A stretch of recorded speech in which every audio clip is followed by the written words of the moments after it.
I grew up in a household with three kinds of women, the saintly and the secular, and a hybrid mix of the two. I was the oldest of, at that time, three girls. My mom and some aunties were half secular women and half saintly from a family of ex-sharecroppers. And having made the terrifying trek from Lambert, Mississippi in the 40s and the 50s to the bustling, affluent Midwest city of Gary, Indiana, their ambition, drive, and fearlessness to survive with dignity and respect competed not only against a robust legal white supremacy, but at the same time, the ever-budding revolutionary deliverer impulse that had to be killed or at least muted as much as possible in Black men. Even though Reverend Martin Luther King and Malcolm X would later become our spokesman, these women's actions served as a powerful catalyst for the survival of all family members, male, female, and the unsure. I was precocious as a kid, smart and quick-minded. Adults appreciated my smarts when they were using me to their advantage, running errands, lying to neighbors and bill collectors, and cooking, cleaning, and dancing for change at cocktail parties. But the same adults were displeased about something I did or that mature behavior when it didn't suit their purposes, because then they said it was fast or disrespectful. But life was full of wonder for me then, more wonder than pain, more wonder than weariness, and certainly more wonder than boredom. Only my curiosity was bigger than the wonder of life, indeed, was fed by it. At home, I gravitated towards the secular women because they always had extra change in their pocketbooks and saucy stories to exchange that I overheard while doing my errands. My aunties were so glamorous that men were drawn to them like moths to light. One night, after my vivacious Aunt Helen read me a bedtime story, I pretended to fall asleep and made up a prayer of my own as I heard the dancing and rowdiness in the cards downstairs on the tables.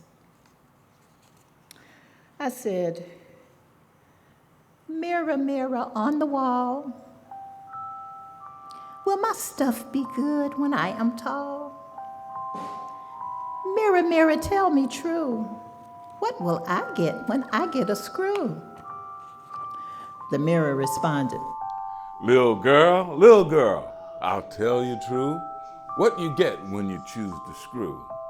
Listen good, for I shan't repeat, and you know your ass ought to be asleep. I got excited. Will I get clothes and fancy rings? A house like this filled with beautiful things? My aunties say, though you are glass, you've helped them pull great things from their ass. The mirror responded, Little girl, watch your mouth, or I'll pretend I don't know what you're talking about. Now you ain't no beauty, but your blessing is nerve. Learn to ask for the money, and your course won't swerve. Forget this advice, and on this you can bet. All you'll ever get is an ass that's wet. Now go to sleep. I fell asleep thinking of all the fun I'd have the next day playing with my aunt's makeup and clothes. And then time passed. And I grew and I flowered and became legal enough to understand what all the hoopla was about, and that I possessed what caused the hoopla. I heard great blues about amazing men, and so I wanted one of those without really knowing what it was I was asking for, without knowing that the Pecker's expresses motor sometimes never meets or knows its mind.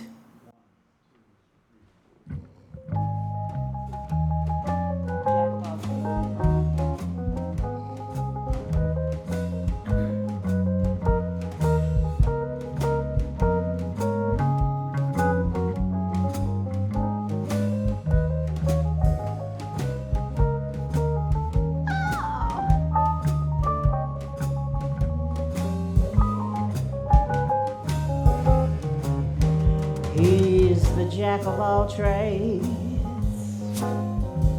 master of making love. He's the jack of all trades, master of making love.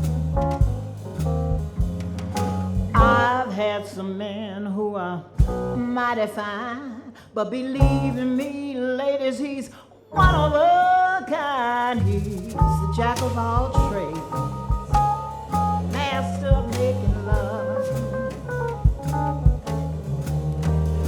He's a deep sea diver,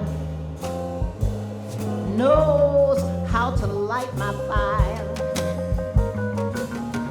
He's a mountain climber, knows how to take me higher. He's got a number 9 drill that knocks me out, and a bedside manner that makes me shout. He's a jack of all trades, master of making love.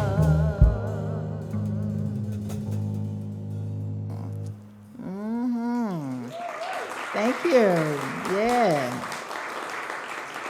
So then, Barack Obama got elected as president of these United States.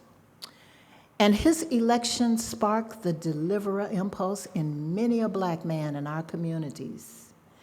It raged alive and thunderous and hopeful. Not since Malcolm and King had our community spirit been so palpable.